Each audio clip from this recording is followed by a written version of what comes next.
La utilizziamo tutti i giorni, la diciamo centinaia di volte. Ma qual è la sua origine? Qual è l'origine del gesboro? Allora, il verbo sborare corrisponde all'italiano antico borrare, che significava uscire con impeto. Spostandoci in Veneto, in padovano antico, sborare la botte, per esempio, significava far uscire contenuto dalla botte. Il boerio fa derivare questa voce dal greco sporà o sporos, che indovinate un po' significava seme.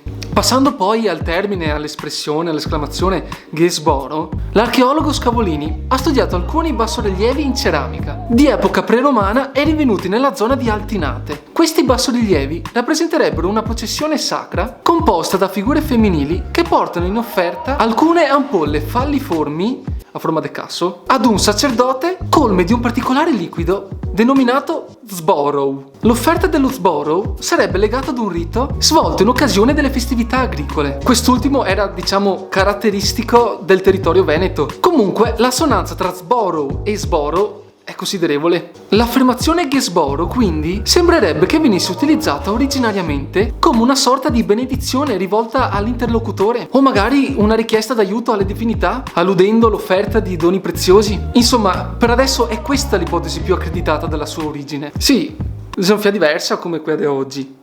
Infatti, col passare dei secoli le cose cambiano, fino ad arrivare ad oggi dove la utilizziamo come intercalare per enfatizzare qualsiasi cosa, che sia bella o brutta a gesboro.